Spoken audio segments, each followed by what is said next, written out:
इसका तर्जुमा क्या है? आप फरमाते हैं इसका मतलब ये है कि जितनी कोई बंदा नेकी करे, अगर उसके मुताबिक नेकी कर दी जाए तो वो बदला होती है, और अगर थोड़ी बढ़ा के की जाए तो वो एहसान होती है। फरमाया रब करीम फरमाते हैं इस तरह करो, जरा सोच लो बचपन से लेकर आखिर तक, जहां तक तुम मौजूद हो, तुम्हारे माँ बाप ने तुम्हारे साथ क्या किया है। अगर उससे बढ़ा के करोगे तो इसका मतलब है तुमने एहसान किया है। माँ बाप जो होते हैं ना, ठंडी छांव, मीठी जिंदगी। माँ अनपढ़ भी हो ना तो कम से कम यूनिवर्सिटी होती है, और बाप अगर बिल्कुल अंगूठा छाप भी हो ना, तो किसी कॉलेज में, मदरसे में, इदारे में ना पढ़ा हो, तो बेटे के हक में जिन चीजों की जरूरत होती है वो सारी अल्लाह बाप को अता करके भेजता है। माँ बाप को ना कुछ इल्म लदुनी अल्लाह देता है कि बच्चों के लिए कैसे आगे बढ़ना है। माँ बाप एक हुस्न है मुआशरे का।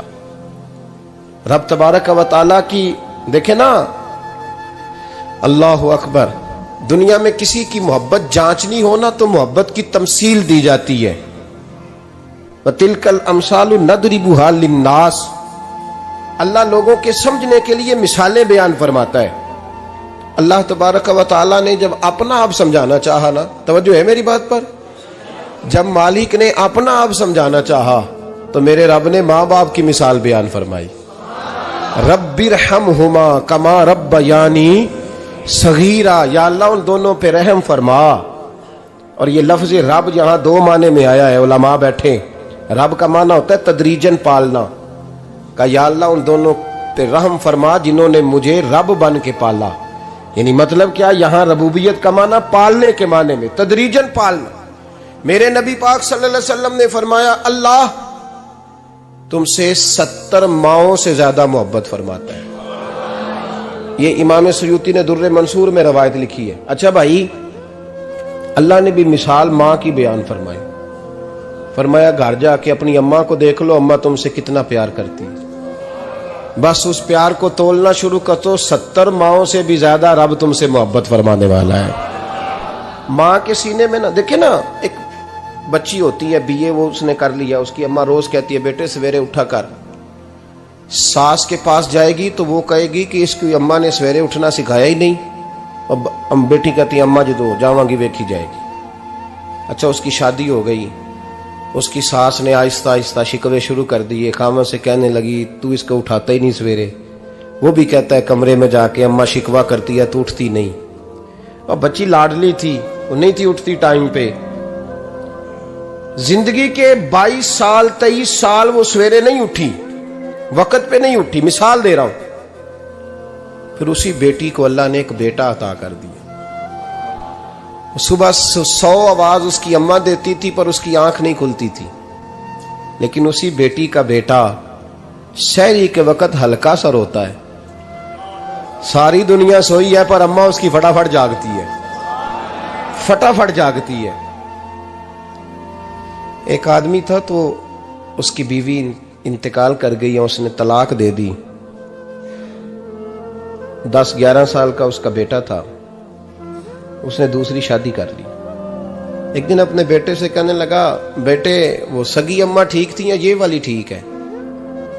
तो बेटा कहने लगा अब्बा जी ये ठीक है, वो सगी अम्मी झूठ बड़े बोलती थी, सगी अम्मी झूठ बड़े बोलती थी, झूठी थी, ये सच्ची है। उसने कहा बेवकूफ तेरी माँ झूठी थी। उसने कहा अब्बा बड़ी। कहा किस तरह? कहने लगा अब्बा जी मैं ना, कभी आपको पता मैं शरारती हूं, कभी मैं शरारत करता था ना, कोई बर्तन तोड़ देता था तो मेरी सगी अम्मा मुझे थप्पड़ मार के बाहर निकालती थी, कहती थी मैं ताला लगाऊंगी बावर्ची खाने को, तुझे सारी रात रोटी नहीं देनी, तू आज भूखा ही रहेगा, बिल्कुल नहीं देना, सारी रात नहीं देना। बड़े दावे करती थी, कस्में उठाती थी, पर बड़ी झूठी थी। आधा घंटा भी नहीं गुजरता था तो गलियों में मुझे ढूंढने लग जाती थी, ढूंढ के लाती थी, ढूंढ के, और ला के ना तो गलती मेरी होती थी, रोना मेरी अम्मा शुरू कर देती थी, वे ओए मैनू ना सताया कर वे पुत्रा। फिर मेरी मर्जी का खाना मुझे पका के देती थी, मेरी मर्जी का, और फिर मेरी अम्मा मुझे तोहफा भी देती थी। अब्बा जी वो झूठी थी, पहले कह रही थी सारी रात नहीं देना, अब आधा घंटा, ये बड़ी सच्ची है जवाब भाई है। मैं शरारत करता हूं तो थप्पड़ मार के निकाल देती है, कहती है रोटी नहीं देनी। फिर मैं सारी रात रो के गुजारता हूं पर नहीं देती। ये सच्ची है, वो झूठी थी। तू मां के दर्द को क्या समझे।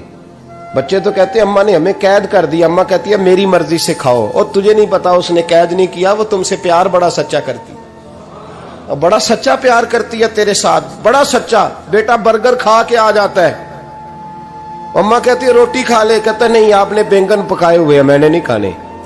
तो अम्मा मिन्नतें करती है, कहती है चल तू दस की खाना है, तेनू सेवियां ना बना दिया, फटाफट दाल पक जाएगी, क्या खाएगा।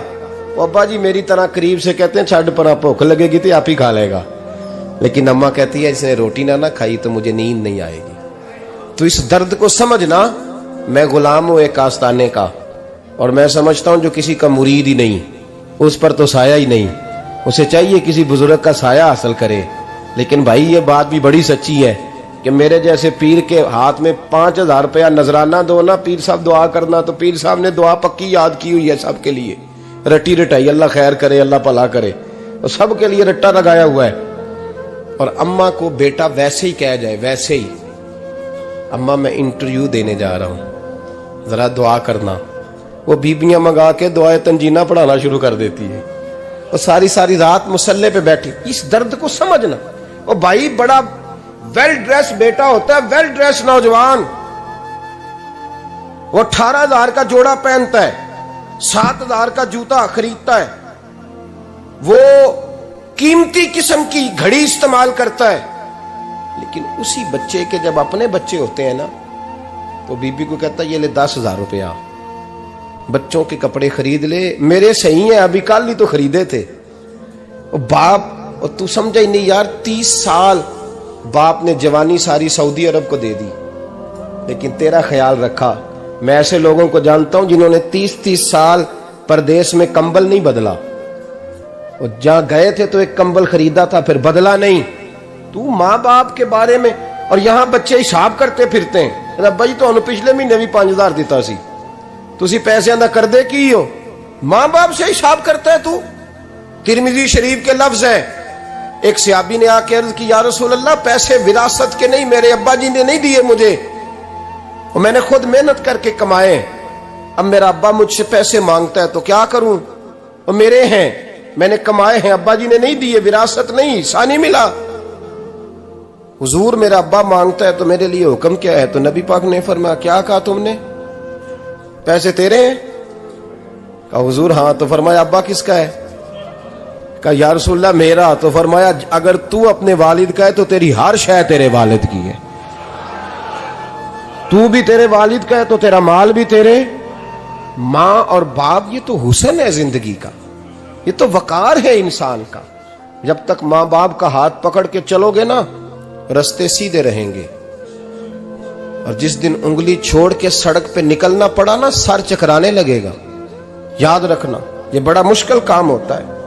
लोगों का तो रुख ही उस दिन वादे होता है जिस दिन आदमी साये से महरूम होता है। अम्मा तो कमरे में पड़ी हो ना, औरंगजेब आलमगीर की मां फौत हो गई, 350 कमरा था महल का, और अम्मा 12 साल टांगों से माजूर रही औरंगजेब आलमगीर की। अम्मा 12 साल कमरे से निकल नहीं सकी, साथ ही वाशरूम था या जो भी उस दौर में तरीका था। औरंगजेब जब महल में आते थे तो फिर भी सीधे अम्मा के पास जाते थे, और जब वापस निकलते थे फिर भी अम्मा के साथ। औरंगजेब की मां का जनाजा उठा तो औरंगजेब ने रोना शुरू किया।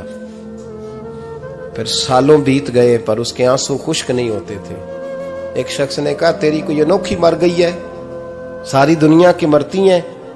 उसने कहा मैं बादशाह हूं, 24 घंटे लोगों का आना जाना है, बड़े दबदबे हैं, बड़े डेरेदारियां हैं, बड़ी भैंसें, बड़ी गायें, बड़े खाने वाले, बड़े लांगरी। मेरी माँ बूढ़ी थी, एक कोने में पड़ी रहती थी, पर जब से वो गई है ये मुझे महल नहीं लगता, मुझे कब्रिस्तान लगता है। मुझे लगता है ये कब्रिस्तान है।